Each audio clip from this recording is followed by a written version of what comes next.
Bonjour à tous. Écoutez, je vous propose de commencer donc notre webinaire EcoStructure Automation. Merci de nous rejoindre ce soir. Alors, ce qui est important de noter dans le fonctionnement, c'est qu'il y aura bien une session de questions-réponses donc à la fin du webinaire. Donc, vous pouvez placer l'ensemble de vos questions dans le chat et nous répondrons, nous gardons un temps pour vous répondre à la fin de la session. Également, si vous voulez revoir un replay vous sera proposé et pour cela, vous recevrez un mail dans quelques jours avec le lien vers le replay. Donc ce soir, nous avons 3 intervenants. Gilles Gruffas, donc directeur marketing pour les formations et l'enseignement. Nous avons aussi Maxence Prouveau, responsable de l'offre EcoStructure Automation Expert, et Sébastien Guittet, ingénieur d'application pour l'industrie du futur. Mais écoutez, je vais maintenant laisser la parole à Vincent de Cobec. Excusez-moi, je me suis trompée de nom. Et je donc lui passe la main pour dérouler les slides. C'est tout bon, apparemment. Merci beaucoup, Florence. Bonjour à tous, bonsoir à tous plutôt, puisqu'il est 17h30. Donc effectivement, Vincent de Cobec, je remplace Gilles Gruffat, c'est pour ça que vous voyez Gilles au niveau de mon nom, et je le remplace pour cette session parce qu'il ne peut pas être avec nous ce soir. Donc voilà, moi je voulais simplement présenter un petit peu le contexte de ce webinaire. Donc on a déjà eu un premier webinaire qui a été fait de mémoire au mois de janvier, d'ailleurs que vous pouvez voir dans les replays. Donc qui vous présentera un petit peu, je dirais, l'introduction à cette partie d'Universal Automation. On va aller un cran plus loin cette fois-ci. Et puis, donc on voulait également vous rappeler un petit peu quelques constats avant de vraiment d'engager le sujet. Et le premier constat, c'est vraiment de vous montrer déjà qu'il y a une première prise de conscience de l'importance du tissu industriel français. Comme vous le savez, on a un plan de relance à hauteur de 35 milliards d'euros qui a été lancé et dont une partie sera dédiée à l'industrie. Donc on a vraiment un contexte qui est favorable à l'industrie actuellement. Et d'ailleurs, on peut se dire qu'on est passé plutôt d'une perception de l'industrie vieillissante, pénible, qui est peu attractive, à maintenant une industrie qui est source d'emploi et qui maîtrise ses émissions de carbone pour produire plus efficacement. Donc on est vraiment dans un changement de mentalité dans l'industrie, une industrie qui se transforme. Donc ça, c'est vraiment je dirais une première étape au niveau de ce constat, c'est qu'on est vraiment dans une dynamique positive au niveau de l'industrie. Et puis, l'autre constat qu'on fait, c'est que les solutions actuellement déployées, côté industrie et notamment les solutions, d'automatisation actuelles, elles ont permis des niveaux de productivité élevés qui atteignent désormais leurs limites. Parce qu'en fait, on a automatisé déjà beaucoup de choses, on a robotisé également, on a optimisé les schémas de production en introduisant par exemple du lean manufacturing. Et la question se pose maintenant de comment aller plus loin, comment faire progresser encore l'industrie sur ces enjeux de production et de décarbonation. Et c'est un peu ça finalement ce qu'on peut voir aujourd'hui et ce que vous allez découvrir dans ce webinaire, puisque la solution pour aller plus loin, eh bien, ce sont les données. Plus on va récolter d'informations, plus on pourra prendre les bonnes décisions au bon moment. Et donc la donnée est désormais essentielle, et je dirais elle est même cruciale au cœur du système de production. Et c'est cette ouverture, l'interopérabilité des systèmes qui va désormais être primordiale pour résoudre cette équation entre produire mieux, produire plus et avec moins. Voilà. Donc bien entendu, l'humain, lui, reste au cœur de l'industrie. On n'oublie pas l'humain et bien évidemment les hommes, les étudiants qui vont sur ce type de métier industriel, eh bien, sont au cœur de ce processus parce que l'humain doit rester le pilote et le garant de cette production. Les outils lui permettent de prendre plus facilement les décisions, plus rapidement les décisions et c'est toujours la bonne décision au bon moment et c'est ce que les outils vont lui permettre d'acquérir. Euh, Au niveau également de du constat actuel, on voit que euh, l'un des éléments qui va brider les solutions industrielles, eh bien, ce sont les technologies qui sont propriétaires. Je pense que vous l'avez tous connu, en tout cas moi je l'ai connu. On a toujours eu des déboires à faire fonctionner des systèmes d'une certaine marque avec les systèmes d'une autre marque. Ça a été ça pendant des années. Je pense que c'est encore le cas à l'heure actuelle. Peut-être de moins en moins, et c'est ce qu'on voit, parce que on a des protocoles qui ont émergé. On a eu par exemple les architectures unifiées avec l'OPCUA. On a eu des normes donc, qui ont permis de faire avancer ce découplage entre logiciel et matériel. Donc l'avenir va aussi dans ce sens-là. Ça, c'est déjà une première étape qui a été franchie, c'est essayer de découpler le matériel, les logiciels, tout en, je dirais, en gardant la spécificité de chaque marque, mais en étant beaucoup plus interconnecté entre les différentes marques. Et puis, en parallèle, on a les différents industriels qui ont bénéficié de cette norme, la norme 1131 que vous connaissez, qui est une norme de programmation. Donc ça reste finalement du langage de programmation, ça a été unifié, ça a été, je dirais, normé. Et ça a également affecté toute cette interopérabilité des systèmes, mais ça reste sur un langage de programmation. Donc là aussi, au niveau des données, on n'a pas eu de choses vraiment unifiées comme l'ont pu être tout ce qui est intelligence artificielle, tout ce qui a pu être machine learning, où là on a été beaucoup plus loin que ce qui a pu arriver à l'heure actuelle. Donc ce qu'on voit désormais, c'est que pour mieux maîtriser sa production, ses rejets, son empreinte carbone, il est nécessaire désormais d'accélérer la transformation numérique, bien sûr, transformation numérique des systèmes. Et nous, notre rôle en tant que constructeur, Schneider Electric, c'est d'aider au développement de solutions qui vont être plus ouvertes, qui vont être non propriétaires, qui vont permettre d'accéder simplement aux données et prendre la bonne décision au bon moment. Donc, comme vous le voyez, l'avenir, c'est vraiment l'ouverture de ces systèmes. De notre côté, côté Schneider, on le met déjà en place dans nos usines. Et on le met déjà en place pourquoi? Pour nous permettre d'atteindre cet objectif de neutralité carbone dans l'ensemble de notre écosystème en 2025. Donc finalement, si on veut résoudre cette équation qui est un peu complexe, puisqu'il faut produire plus avec moins, il faut désormais franchir une étape nouvelle dans notre façon de produire. Cette étape, elle sera franchie par la génération d'étudiants actuels. Il faut vraiment que ces étudiants soient au cœur du dispositif pour que ça fonctionne. Il faut qu'ils puissent construire, il faut qu'ils puissent maintenir, il faut qu'ils puissent utiliser des systèmes qui sont moins énergivores, qui vont produire plus mais avec moins de déchets et plus propres en énergie. Et tout l'écosystème va tourner finalement au cœur de l'étudiant. Et c'est à l'aide de ces technologies innovantes, communicantes, interopérables, qui vont lui permettre de visualiser les données pertinentes et de prendre les meilleures décisions au bon moment, que va pouvoir se construire cette nouvelle révolution industrielle qui est avec la donnée qui est vraiment au cœur de cette révolution. Donc vraiment, l'étudiant, encore une fois, est au cœur de ces nouvelles technologies et c'est pour ça aujourd'hui qu'on vous propose ce webinaire, c'est vraiment pour que, il puisse sortir des écoles avec cette idée en tête qu'il doit construire un système plus propre, plus interopérable pour prendre les bonnes décisions au bon moment et pour pouvoir le maintenir en toute sécurité.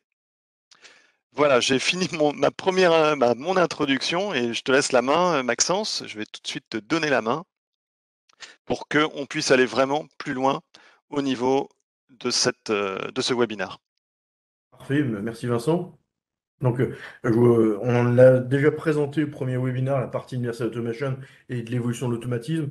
On va le faire assez rapidement, de façon à ce que Sébastien puisse vous présenter et vous démontrer comment Automation Expert fonctionne. Alors, Vincent l'a bien expliqué, la 61-131, c'était une norme qui était très importante au niveau de l'industrie, mais elle était encore trop fermée. Malheureusement, c'est pas parce que vous avez 6 langages qui sont codés qu'il y avait une conversion facile entre les différentes marques.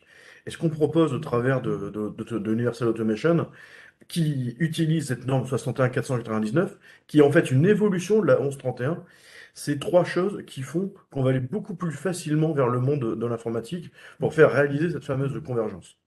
La première, c'est l'approche qui est distribuée. On n'est plus centralisé sur un seul automate.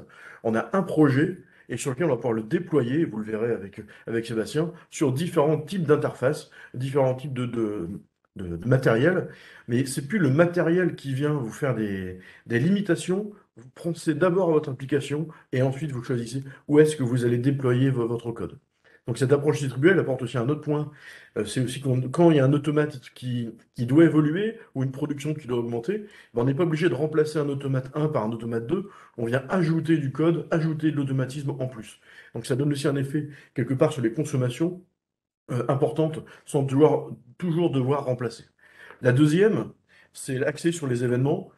dans la 1131, on avait ce fameux temps de cycle automate. En informatique, ça n'existe pas le temps de cycle automate. En informatique, c'est de l'événementiel. Et ben, cette norme permet d'avoir enfin de l'événementiel pour vraiment se lier beaucoup plus facilement avec les outils informatiques. Et la troisième, et vous l'aurez compris avec ce mot informatique, c'est qu'on est orienté objet. Mais pas un objet juste d'automatisme, on va le voir après, c'est un objet qui est complet. Et cet objet, c'est dans la programmation objet, on peut même dire qu'on a du C# à l'intérieur d'Automation Expert, c'est vraiment fait pour que aussi cette nouvelle génération, qui est plus orientée sur les outils informatiques qu'électrotech, entre guillemets, comme le GLT, bah, ça va nous permettre d'aller beaucoup plus loin avec EcoStruxure Automation Expert. EcoStruxure Automation Expert, c'est la première offre qui est compatible avec ce qu'on appelle l'Universal Automation. L'Universal Automation, c'est une association indépendante dont Schneider est un des 21 participants et créateurs de cette association qu'on a lancée en novembre l'année dernière. Et ce qu'on prône dans l'Universal Automation Expert, et vous pouvez le voir sur la gauche, vous avez l'architecture traditionnelle, vous avez différentes marques, différents projets, et c'est très compliqué de faire cette com, même avec de l'OPCUA, et en plus avec le monde de l'IT, c'est compliqué aussi de se connecter. Tout n'est pas, même si c'est de l'OPCUA, parfois l'interprétation n'est pas tout à fait la même. Ce qui est proposé dans l'Universal Automation, et vous verrez après les membres qui sont dessus, c'est que vous avez un projet au global et vous choisissez où est-ce que vous voulez le déployer du moment que c'est compatible de Universal Automation. C'est ça cette grande force. Il est temps d'arrêter d'avoir des systèmes fermés et propriétaires. Ça a été une importante avancée jusqu'à aujourd'hui, mais aujourd'hui, il faut qu'on ait des systèmes beaucoup plus ouverts. Et c'est ce qu'on propose au travers de Universal Automation. Vous pouvez retrouver déjà les premiers leaders qui font partie de cette association directement sur le site, universalautomation.org. Vous trouvez des fabricants de solutions industrielles comme Schneider Electric, comme Phoenix Contact, Advantech ou autres, mais c'est pas suffisant. C'est pour ça qu'on a, dans cette association, il y a aussi des fabricants de machines, des OEM, il y a aussi des intégrateurs, des installateurs, et aussi des clients finaux comme Shell, comme Willow ou autres. C'est tout cet environnement qui est en train d'être créé au travers de l'Universal Automation et EcoStruxure Automation Expert, c'est la première offre compatible avec l'Universal Automation. Alors, ce que ça change, c'est déjà d'avoir une meilleure efficacité d'ingénierie. Pourquoi on va être plus efficace avec Automation Expert? Parce qu'on a ces fameux objets qui sont globaux. C'est pas juste la partie DFB d'un automate, c'est toute l'architecture qui est basée sur ces fameux objets qu'on va voir juste après. Ça permet d'aller 3 à 4 fois plus vite à programmer un automatisme avec Automation Expert. Et puis comme dans ces objets, vous avez déjà toutes les instances qui sont déjà faites, bah, vous n'avez plus besoin de faire des erreurs, parce qu'au final, quand on réinstancie un bloc, on a tendance à faire des erreurs, c'est humain, c'est normal. Et ça permet d'aller beaucoup plus vite et de ce coup-là, de gagner aussi de l'argent sur le temps de développement de nos applications. Et ça, c'est quelque chose que les jeunes générations ont déjà inconsciemment. Tous les objets, tout ce qui est informatique orienté objet, c'est des choses qui sont assez faciles pour eux, qui baignent déjà quelque part dans cet environnement. La deuxième valeur qu'on pousse dans Automation Expert, c'est cette fameuse efficacité opérationnelle ou productivité. Comment on fait pour augmenter cette productivité? Bah, c'est en s'alliant, en réellement créer cette convergence entre le monde de l'automatisme, ex-électrotech et de l'informatique, avec des outils, des objets, avec des technologies qui sont embarquées dans Automation Expert pour se connecter avec des algorithmiques, avec de l'intelligence artificielle, du jumeau numérique, de la maintenance prédictive, et ainsi de suite. Ça fera augmenter la productivité de nos usines, chez qui nos futurs ingénieurs, nos futurs techniciens seront avec. Et la troisième, et je l'ai un peu dit au travers de la progression objet, et cette différenciation entre le monde de la partie hardware et le monde de la partie software, avec un seul projet, vous pouvez le départir sur différents types d'architecture. Bah ça vous réduit totalement le coût de votre système. C'est compatible à la fois avec des contrôleurs, des automates, des solutions en Windows ou en Linux. C'est beaucoup plus ouvert que ce qu'on a pu faire jusqu'à présent. Qu'est-ce qui est possible dans Automation Expert? Donc déjà, on vend le logiciel de programmation, qui est un outil d'ingénierie moderne, orienté vers les actifs, orienté vers ces fameux objets, avec une méthode de programmation objets intégrés.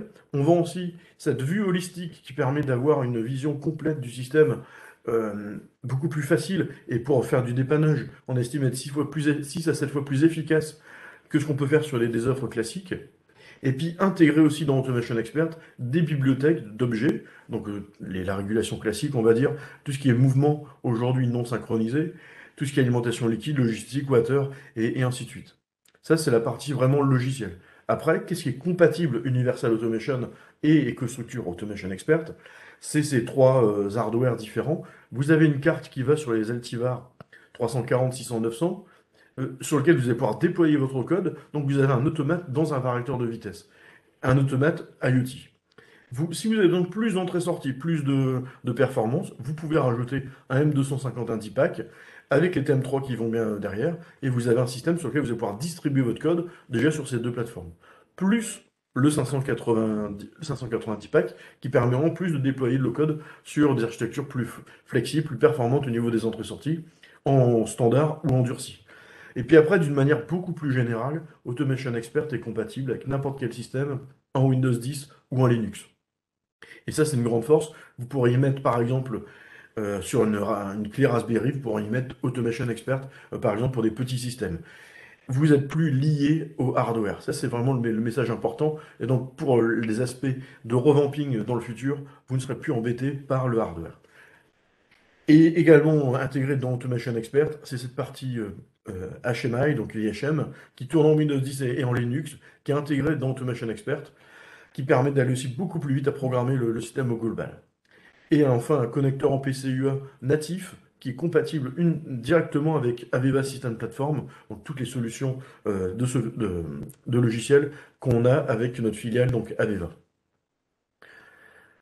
Après, comment ça marche en fait? Et qu'est-ce qu'on retrouve comme architecture? Vous voyez, tout ce qui est en vert, ça concerne Automation Expert. Et ce que vous voyez peut-être pas, c'est que vous avez un smartphone. En fait, ce smartphone, un peu comme Android, alors je prends plutôt Android que plutôt qu'Apple, qui est un système fermé, Apple, dans sa marque. Android, vous pouvez le mettre sur différentes marques de hardware, ça peut être du Samsung, Huawei ou autre, et vous le mettez à jour sur le Play Store. Ben, ici, c'est un peu la même chose. Automation Expert, entre guillemets, c'est un peu comme une sorte d'Android de l'automatisme et qu'on met à jour non pas sur le Play Store, mais qu'on met à jour sur notre site. Et je vous invite à vous connecter sur Exchange, qui est notre plateforme de collaboration qui permet de mettre en lien direct des gens, des clients finaux, des intégrateurs, des fabricants de machines, des fabricants de technologies, comme par exemple de la com satellite ou de la com 3G par exemple, mais aussi des startups. Et ça aussi, ça peut être pour créer des entreprises, il y a tout un business qui peut se créer et de nouveaux services qu'on ne pouvait pas faire jusqu'à présent. Et ça aussi, ça va attirer cette nouvelle population de futurs techniciens en automatisme et informatique industrielle, car ils vont avoir la possibilité d'avoir beaucoup plus de choix d'architecture possible que ce qu'on pouvait faire. Puis après, vous avez tout ce qui est en vert et tout ce qui n'y est pas. Donc vous avez tout ce qui est orchestration. En fait, on vient créer ce qu'on appelle un objet, un hardware 4, qui permet en fait de faire l'interface avec par exemple une solution PyDrive d'aujourd'hui ou une solution 580 d'aujourd'hui. Et comme un chef d'orchestre, on vient dire qui va être lancé au bon moment. Ça, c'est le type d'architecture. Donc on a un seul projet qui regroupe l'ensemble des sujets en vert, plus l'orchestration pour la partie projet. Et c'est vraiment cette nouveauté qu'on n'a pas dans les autres offres jusqu'à présent. C'est vraiment des architectures qui sont distribuées. Comment ça marche? Alors dans ces fameux objets qu'on appelle des CAT, des Composite Automation Type, vous retrouvez par exemple là c'est un CAT d'un convoyeur, vous retrouvez la partie automate, vous retrouvez la partie remontée d'informations, schéma électrique, documents, vous pouvez mettre des PDF, des PPT, et tout ça c'est un seul objet. C'est pour ça qu'on a mis un Rubik's Cube. Un Rubik's Cube a différentes faces et différentes facettes. Et ben, le CAT de la même manière, suivant comment vous l'utilisez, vous allez utiliser la partie programme, la partie remontée d'informations, la partie HMI et ainsi de suite. Ensuite, ces 4, ça peut être un peu comme les poupées russes, on peut encapsuler des 4 dans des 4. Et là, par exemple, vous pourriez avoir un 4 qui gère un AGV, un 4 qui gère un robot collaboratif, un 4 qui gère un robot classique. Et la programmation, c'est juste, entre guillemets, de lier les différents 4 entre eux pour programmer votre système. avec toutes ces choses qui sont intégrées dans tous ces cadres qui sont déjà encapsulés les uns dans les autres. Quelque part, vous pourriez avoir un cadre qui représente une usine. Dans ce cadre, vous pourriez avoir des cadres qui représentent les différentes lignes de production. Dans ces cadres, vous avez par exemple des machines, et dans les cadres des machines, vous avez des cadres de valves aux différents éléments. Et c'est cette vision holistique qui permet aussi d'être plus efficace pour le dépannage de systèmes avec cette vision qui est complètement globale. La grosse différence aussi, et j'en ai déjà un peu parlé avec l'Universal Automation, c'est d'avoir un système.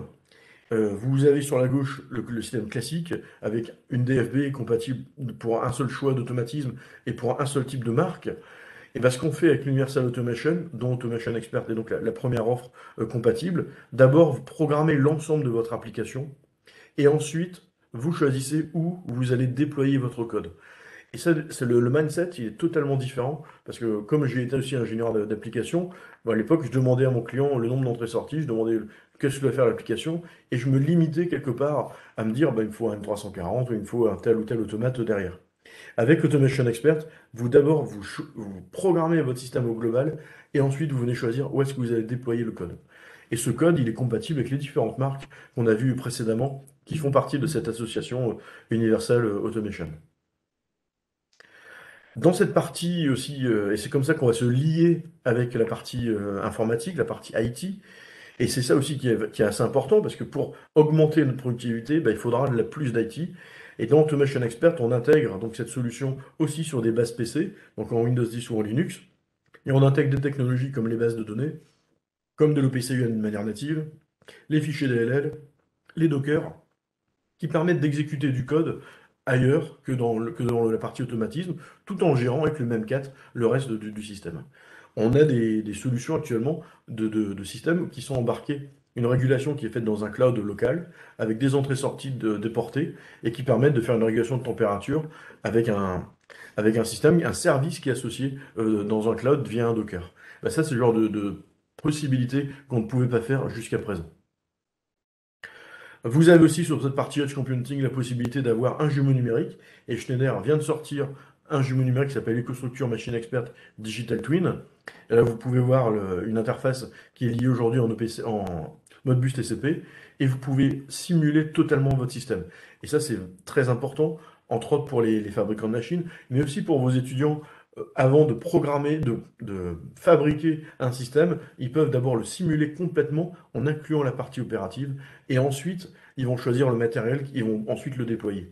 Ça fait aussi gagner énormément de temps et énormément d'argent à nos fabricants de machines, à nos intégrateurs. Ça permet vraiment de simuler toute cette partie opérative qu'on ne pouvait pas faire jusqu'à présent. L'IHM est intégré aussi dans Automation Expert, donc en Windows 10 ou en Linux. Là, vous pouvez voir une visualisation, mais on le verra juste après avec Sébastien. Quand vous dupliquez un CAT, vous dupliquez aussi la partie IHM. C'est pour ça qu'on est vraiment sur de la programmation purement objet, et ça vous évite de refaire une instance du CAT bleu, enfin du CAT bleu avec le CAT bleu. C'est directement lié. Dès que vous allez copier-coller votre CAT, vous allez gérer le système directement. Ça fait moins d'erreurs et ça vous aide à programmer beaucoup plus rapidement. Ensuite, vous avez cette partie d'orchestration, donc un peu la manière d'un chef d'orchestre, qui vient dire à chaque instrument, à chaque musicien, quand est-ce qu'il doit jouer. Automation Expert, avec une seule application, on a donc toute la partie avec les CAT, on va pouvoir faire un CAT d'interfaçage, avec par un boucle collaboratif ou un AGV ou une solution PyDrive. Et tous ces objets, tous ces CAT sont naturellement en OPCUA, et en plus de ça, ont une interface directement liée avec Aveva System Platform, donc notre solution déjà de SCADA très avancée dans Automation Expert et qu'on retrouve chez de plus en plus de clients. Ça, c'est une première partie de la continuité numérique. Et la deuxième partie de cette continuité numérique, c'est en amont.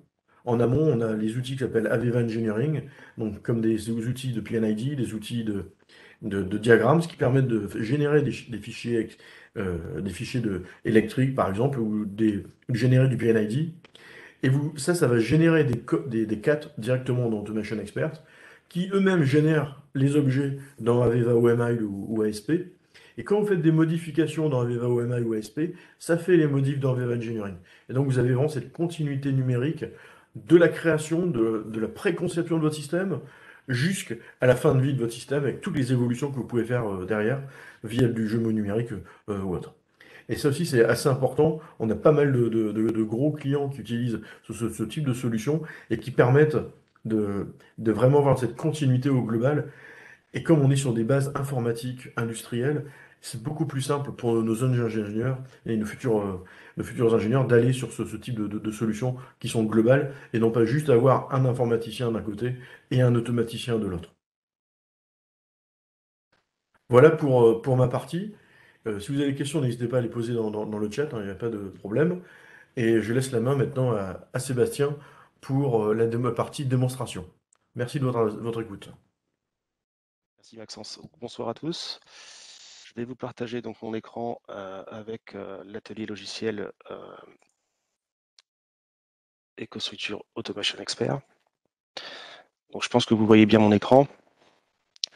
Donc là en fait vous êtes confronté à l'interface IHM de l'atelier logiciel EcoStruxure Automation Expert. Donc là je vais vous proposer une démonstration avec un système qui est simulé. On va être sur un process que l'on peut rencontrer dans le secteur de l'agroalimentaire. Hein, l'application qui est ici, donc ça va être un système qui va gérer la mise en bouteille d'un produit laitier. Donc ce que vous voyez à l'écran, c'est la partie IHM du logiciel Automation Expert. Je vous propose d'entrer dans ce logiciel. Donc, je vais vous détailler un petit peu les différentes sections que l'on va retrouver dans ce logiciel. Donc, tout d'abord, ce logiciel, pour fonctionner, il se base sur un certain nombre de librairies. Donc, dans l'arborescence en partie à gauche, vous allez retrouver donc toutes les librairies qui sont présentes dans l'atelier logiciel. Donc, on va avoir des librairies de base, mais également Schneider fournit des librairies métiers, par exemple des librairies justement dans tout ce qui va être alimentation liquide, dans le convoyage, dans le secteur de l'eau. Et donc, ces librairies, on va pouvoir les exploiter très, très facilement. Au centre de l'écran, on va retrouver la vue topologique de mon matériel. Donc, qu'est-ce que j'ai sur mon installation de mise en bouteille? Eh bien, je vais retrouver sur cette installation un 251 DIPAC, un 590 DIPAC. Je vais avoir une carte ATV DIPAC donc, qui est installée dans un ATV 340 ou ATV 600 ou ATV 900. Je vais retrouver un IHM, donc sur une base Windows ou Windows 10 ou Linux. Et j'ai utilisé également deux PC sur lesquels tourne à chaque fois un soft DIPAC. Donc, ce sont encore une fois, c'est soit du Windows 10, soit du Linux. Et j'ai également dans mon projet des équipements qui ne sont pas compatibles, qui ne sont pas encore compatibles avec cette norme 61499. Donc, je vais avoir d'autres équipements qu'on va retrouver sur la partie droite. Un ATV classique, je dirais. Hein, et on va retrouver également la partie, on va retrouver un 580, un M580, donc, qui se programme avec Control Expert, donc anciennement Unity.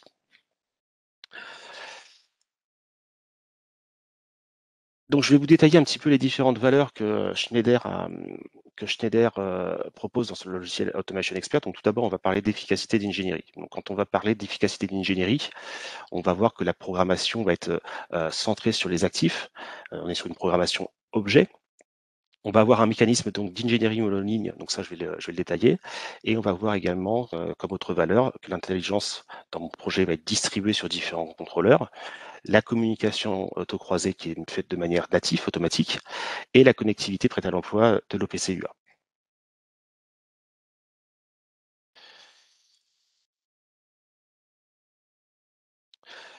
Donc là, je vais vous montrer maintenant la partie application. Donc mon application se décompose de cette manière. Donc on va retrouver différents objets qui sont reliés les uns aux autres. Et on va voir que ces objets, donc j'ai volontairement mis des commentaires pour indiquer que ces différents objets sont exécutés dans différents hardware. Donc on va retrouver ici un soft DIPAC, ici un M251 DIPAC, en partie droite un 590 DIPAC, ainsi de suite. Ce qui est important déjà de souligner, c'est de voir que ces objets sont mis les uns derrière les autres, un petit peu comme je l'ai fait sur ma représentation IHM. C'est-à-dire que l'on va pouvoir programmer en mettant donc les objets de la même manière que j'ai mon process. Je vais pouvoir représenter mon process quand je programme. On va pouvoir voir également que dans le cadre de cette démonstration, ici j'ai un pasteurisateur qui est en fait un système qui n'est pas 61499, mais je vais plus l'intégrer dans ma solution avec le mécanisme d'orchestration. En fait, derrière, hein, on va imaginer que c'est un système, une machine qui arrive toute prête d'un fabricant de machines, et elle est composée d'un M580 classique, programmé sous contrôle expert Unity. Donc, on va voir comment est-ce qu'on peut l'intégrer dans l'atelier logiciel. Moi, ce que je vous propose, c'est de rentrer un petit peu plus dans le détail sur un objet. Donc, on va prendre ce tank, cette cuve, et on va regarder un petit peu ce qui se cache derrière cet objet. Donc, cet objet, je l'ai programmé dans mon atelier de programmation. Donc, on va retrouver hop, le storage tank. Donc, c'est mon objet de tank, hein. Donc, hop là. Donc, comment ça se programme? Eh bien, en fait, hop là, j'ai été trop loin.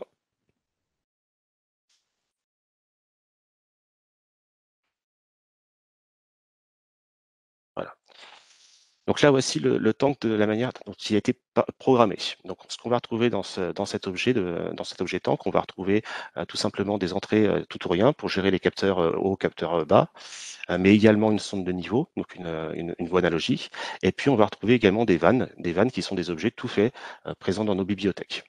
Donc ça, c'est la partie code, on va dire, de l'application. Mais on va retrouver son pendant côté IHM. Et donc, côté IHM, je vais retrouver mon objet tank que j'ai dessiné. Donc, quand cet objet tank a été dessiné, comment je l'ai dessiné? Ben, c'est très simple. Dès l'instant que j'ai côté code, dès l'instant que j'ai instancié mon entrée ou ma vanne dans mon objet, dans mon tank, automatiquement côté IHM, on m'a mis à disposition des objets. Donc la vanne, par exemple, j'avais l'objet vanne que j'ai instancié, que j'ai mis dans mon code.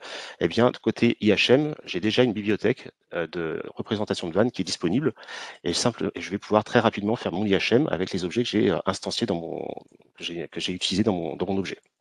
Donc vraiment, c'est le fait de pouvoir encapsuler des objets dans des objets, et que je vais pouvoir réutiliser très rapidement les interfaces graphiques des objets. Je vais hériter de ces interfaces graphiques. Cet objet, tant que j'ai créé une première fois, si jamais j'ai besoin d'en créer un second qui ne fonctionne pas de la même façon, je vais tout simplement pouvoir faire facilement un copier-coller de mon objet tank et pouvoir en créer un second et le modifier. Donc on va pouvoir réutiliser très facilement les objets qu'on a créés, on va pouvoir les modifier, et également tous les objets que Schneider met à disposition dans les bibliothèques, ce sont des objets qui ne sont pas, qui sont ouverts, qui ne sont pas verrouillés, c'est-à-dire que par exemple la vanne qui est à disposition, vous allez vous dire forcément, moi ma vanne elle marche pas comme ça, donc vous allez pouvoir récupérer le code de la vanne qui est présente et l'adapter à votre besoin, à votre convenance. Donc si je reviens sur la partie programmation, donc là on va avoir ce qu'on appelle l'ingénierie monoligne, hein, avec justement tous ces traits qui relient les différents composants. Et on voit que mon application, elle est distribuée. Donc, mon application est distribuée parce que, par exemple, ce premier objet est exécuté dans ce soft DPAC 1, et puis ce second objet, le pasteurisateur, comme je l'ai indiqué tout à l'heure, c'est un M580 sur base contrôle expert classique. Bien forcément, il va y avoir de la communication qui va être mise en place entre ces deux objets. Eh bien, le système va gérer automatiquement cette communication. Je n'ai pas besoin, moi, d'aller dire il faut que mon tank communique avec mon pasteurisateur. Là, on voit effectivement que les deux objets sont reliés par un trait discontinu. Et bien, simplement, lorsque j'ai relié ces deux objets ensemble, le système m'a généré automatiquement les communications implicites entre ces deux objets. Donc, ce que je peux faire, c'est que je vais aller voir côté réseau de communication. Je vais voir que dans mon soft DPAC 1, je communique avec mon pasteurisateur. Et bien, cette ligne de communication, ce paramétrage qui a été fait, c'est le système qui l'a généré de manière automatique. Moi, je n'ai rien fait, excepté relier bien évidemment les deux objets ensemble.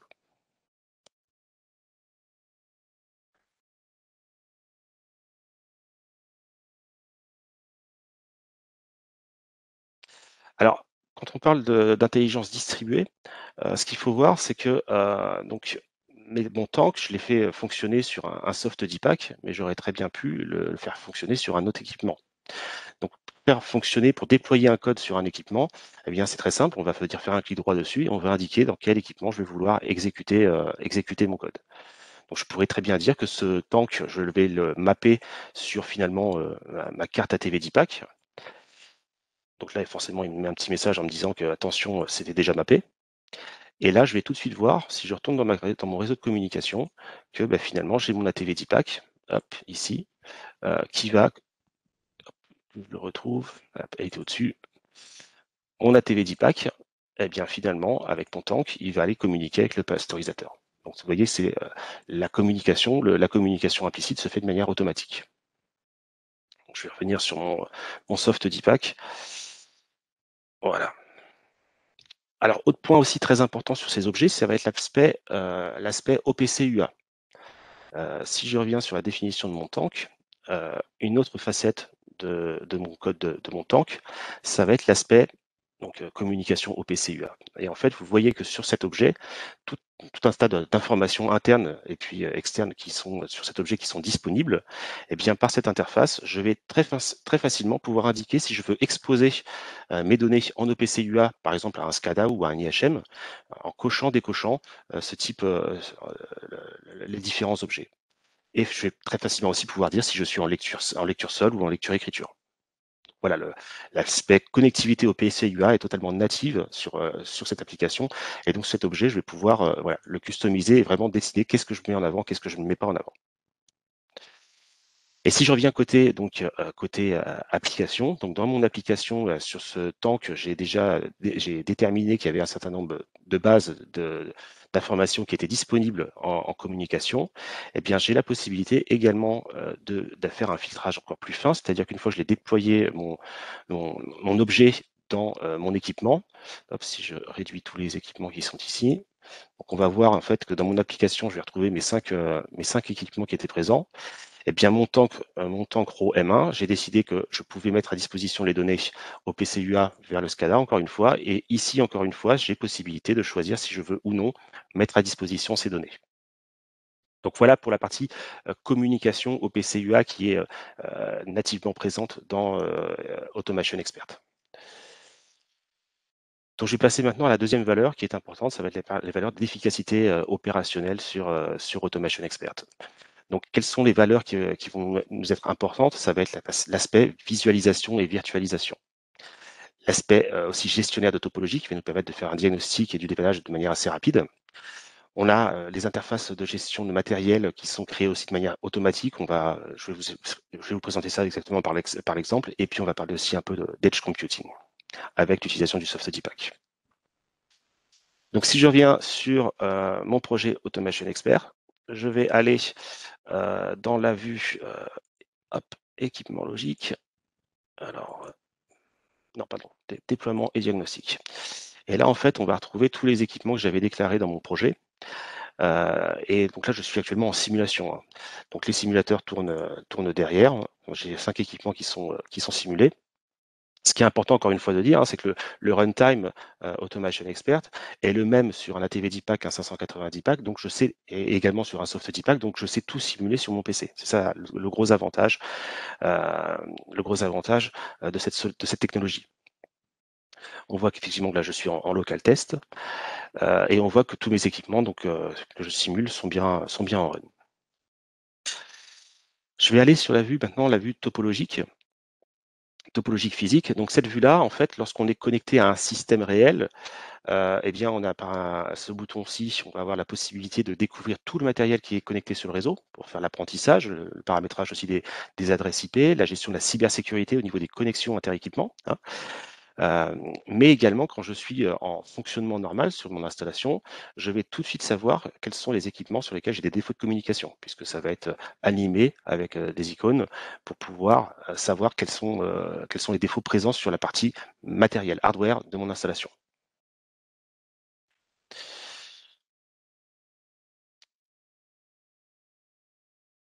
Je vais revenir maintenant sur la partie graphique. La partie graphique sur l'IHM. Dès l'instant que je vais instancier, en fait, on va instancier des objets, on va instancier par exemple mon objet tank, mais je vais aussi instancier des objets matériels, ma conf matérielle, c'est-à-dire que je vais avoir à un moment ou à un autre déclaré que j'utilise un M580. Et dès l'instant que je vais déclarer que j'utilise un M580 sur mon installation, automatiquement, je vais avoir un objet graphique M580 qui va se créer sur l'IHM. De la même façon, je vais avoir la même chose sur les M251 DPAC ou des variateurs de vitesse. Hein. Et l'avantage de ces objets, donc je n'ai rien fait pour pouvoir le paramétrer, hein, il est venu tout seul cet objet, je l'ai juste fait glisser sur ma vue IHM, c'est que cet objet est intelligent et dans le sens où je vais pouvoir venir faire du diagnostic supplémentaire avec les différentes cartes. Et par exemple ici, je vais pouvoir aller sur une carte d'entrée, voir les états de mes entrées-sorties. Ce qui est très intéressant, c'est que vous voyez, vous allez tout de suite retrouver le libellé de l'entrée. Encore une fois, c'est pas moi qui le paramètre, c'est le système qui aura détecté qu'une entrée a été mappée dessus et automatiquement, ça va venir customiser, personnaliser cette vue en fonction de ce que vous avez programmé. Ça, encore une fois, ce n'est pas de la recopie manuelle et donc ça évite effectivement les erreurs de saisie. Et par cet écran, on a la possibilité de venir dire je vais venir forcer mon entrée à 0 ou la forcer à 1. Hein. Donc ça, c'est un outil qui est aussi très puissant. Par exemple, lorsqu'on est dans les phases de mise en service d'une machine, vous n'avez pas besoin d'avoir une console de programmation pour faire vos tests de synchro d'entrée-sortie. Vous pouvez très bien mettre à disposition de l'électricien ce type d'écran et l'électricien va pouvoir faire cette test de synchro juste avec un simple IHM.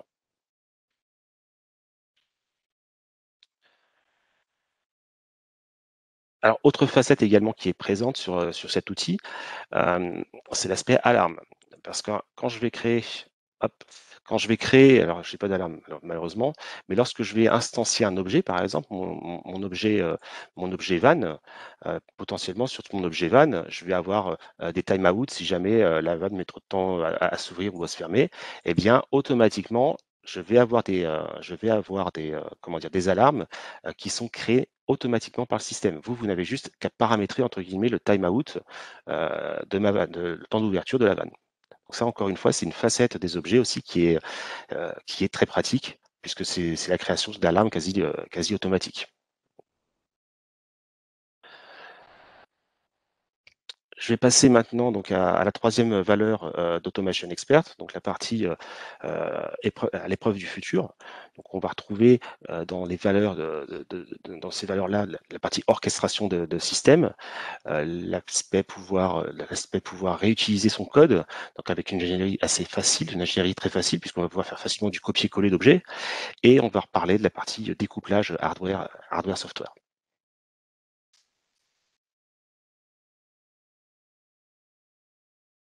Donc ce que je vous propose, ça va être là, dans mon exemple, de pouvoir augmenter la capacité de production de cette ligne de production. Donc l'idée, c'est que mon tank qui est ici, je vais en mettre un second et on va voir le temps que ça me prend pour pouvoir justement rajouter un objet sur cette application. Donc je vais venir sur mon carte graphique. Je vais venir sur mon carte. Voilà. Hop, pardon. Je reviens donc sur mon application. Là. Ici. Donc là, l'idée, c'est que ce tank, je vais vouloir le dupliquer. Hein, donc je fais un simple CTRL-C, CTRL-V. Hein. Hop là. Donc ce tank maintenant s'appelle tank row M2. Je vais le relier à mon premier, hein, parce ils vont être connectés en parallèle là, sur mon installation. Je vais indiquer que ce tank, je vais vouloir le mapper sur mon soft DPAC 1. J'ai décidé que j'allais le faire tourner, exécuter ce code dans cet automate. Je vais enregistrer. Et là, ce que l'on va voir, c'est que lorsque je vais aller côté IHM, donc je vais aller dans mon éditeur IHM, je vais vouloir rajouter donc ce deuxième tank. Et bien en fait, ce qui est très pratique et c'est là la puissance du logiciel, c'est que quand je vais aller voir mes instances de cat, hein, donc un cat, je le rappelle, c'est un objet. Hein, et bien quand j'ai fait mon copier-coller côté application, ça m'a automatiquement créé un tank row M2. Et mon tank row M2, je vais le déplacer. Hop. Alors, on va essayer de faire quelque chose d'à peu près correct. Voilà. Je vais enregistrer cela.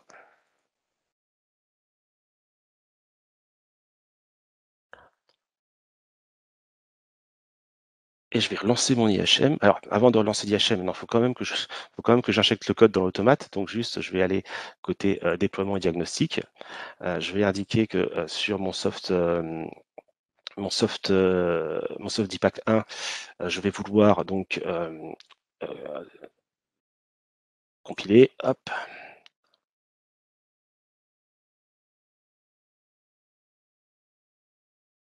C'est en cours.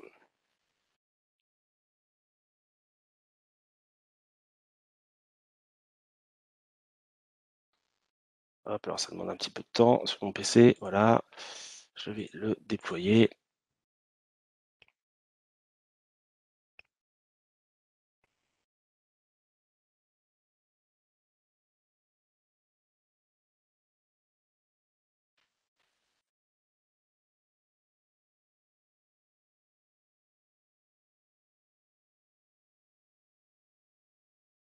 Hop, je vais passer mon automate mon contrôleur en run, voilà. C'est parti. Et là, je vais relancer en fait mon IHM, puisque mon IHM n'a pas été relancé. Donc là, hop, là, je vais faire.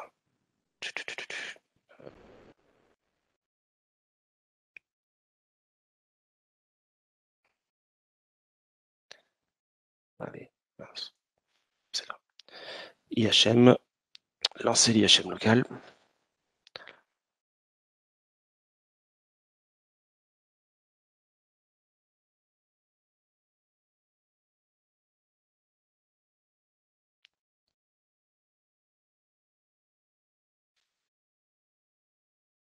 Alors, je ne sais pas ce que j'ai fait comme bêtise parce que j'ai dû casser un de mes tanks. Mais là, on voit effectivement que j'ai mon deuxième tank qui est bien présent, qui est en cours de fonctionnement. Alors, je ne sais pas quel est le problème sur celui-ci. C'est la première fois que ça m'arrive. Bon, il faudrait que je me penche dans l'application pour voir exactement. Qu'est-ce qu'il me dit? Ah, ben, j'ai un problème de défaut de feedback. Donc là, il faudrait. Ah, peut-être que j'ai forcé. Non, j'ai pas forcé. Bon, admettons. Hein. Mais donc là, effectivement, j'ai pu donc dupliquer très facilement mon code applicatif, donc j'ai pu facilement donc rajouter un deuxième objet et le déployer. Et donc, vous voyez que les manipulations pour créer un second objet comme cela, c'est relativement facile.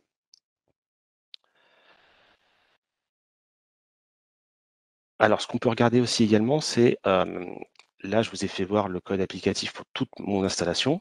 Hop, il est présent ici, là plutôt. Hein.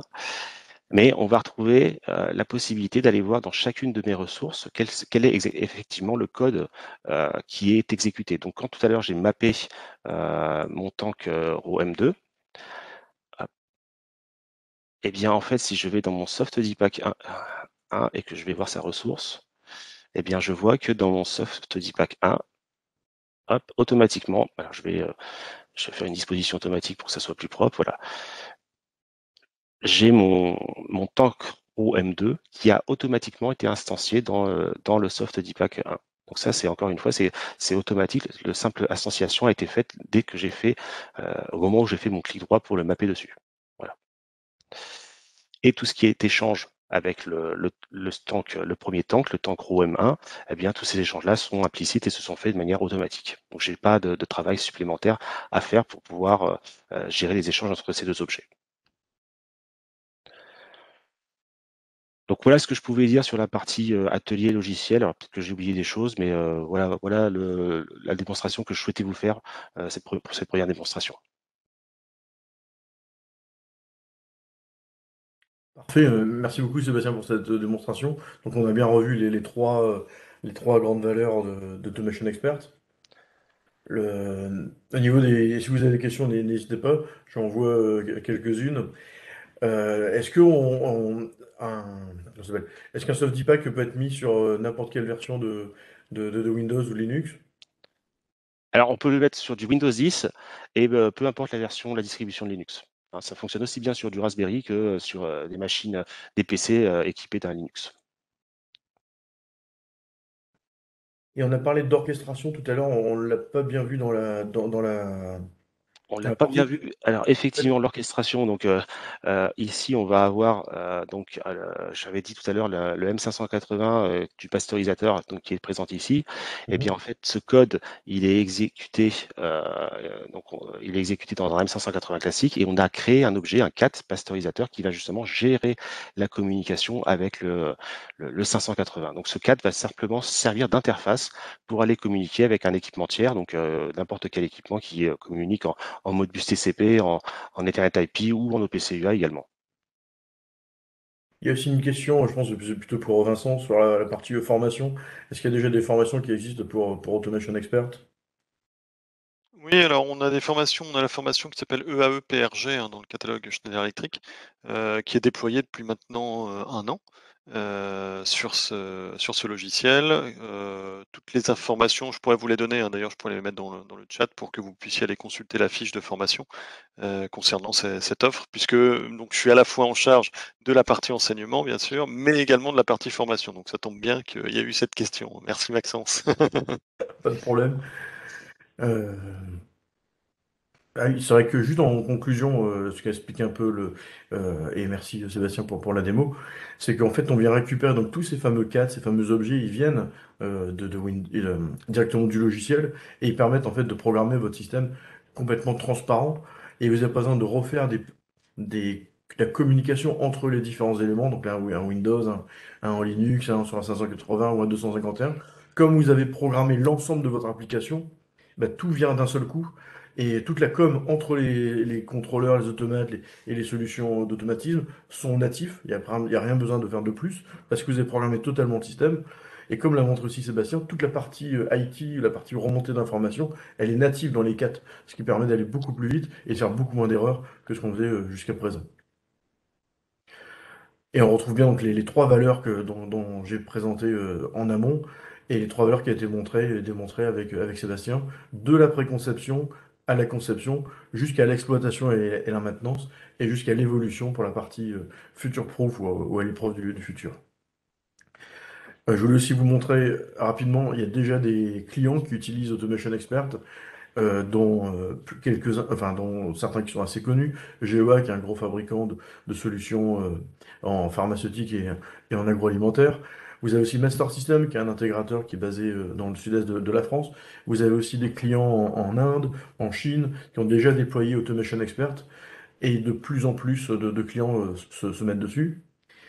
Et on est aujourd'hui sur la version 21.2, donc la deuxième semestre de l'année 2021. Donc c'est Harmony en l'occurrence l'a mis en œuvre au travers des solutions de continuité numérique qu'on retrouve dans Automation Expert. Si vous avez des questions ou vous voulez plus d'informations, n'hésitez pas à revenir aussi vers vos commerciaux ou vers nous, vous avez nos coordonnées.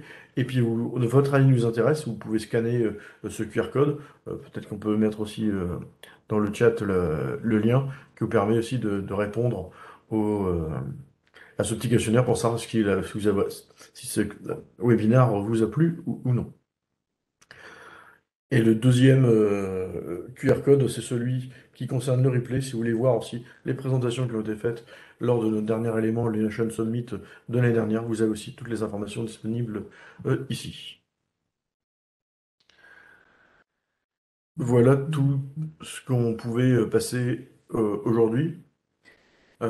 Si vous avez donc des questions ou autres, en tout cas, n'hésitez pas à revenir vers nous ou votre commercial qui vous suit. On est très présent sur les réseaux sociaux, donc n'hésitez pas en tout cas à nous contacter. Comme il n'y a pas d'autres questions, je pense qu'on peut en rester là, si vous êtes d'accord. Et il ne me reste plus qu'à vous souhaiter une très bonne soirée et merci de votre attention et de vos questions. Voilà, merci beaucoup, merci, bonne soirée. Et puis, voilà, n'hésitez pas à nous contacter si vous avez plus de questions ou voilà, si vous souhaitez en tout cas en savoir plus sur cette offre donc, qui est lancée depuis. Ça fait combien de temps que c'est lancé, Maxence? Parce qu'on Ça a été en a pas lancé parlé, mais en novembre 2020. d'accord. Donc effectivement, une offre sur laquelle que nous, on trouve révolutionnaire, qui va nous permettre justement d'avancer sur ces différents sujets, d'avancer sur la décarbonation, produire mieux avec moins, effectivement avancer aussi sur cette accélération de la digitalisation pour les industries, et donc qui fait également que eh bien, les étudiants doivent commencer à connaître ces différentes pratiques parce qu'elles sont déjà mises en place au niveau des usines, et ça va continuer bien sûr à se mettre en place. Voilà, en tout cas, merci beaucoup. Bonne soirée à tous. Merci Maxence. Merci également Sébastien. Et puis merci Florence. Et merci à vous tous qui nous avez suivis aujourd'hui. Et puis n'hésitez pas à nous laisser vos commentaires, que ce soit au niveau du Forms qui est ici ou directement à nous. Voilà, bonne soirée à tous. Merci beaucoup. Merci à vous.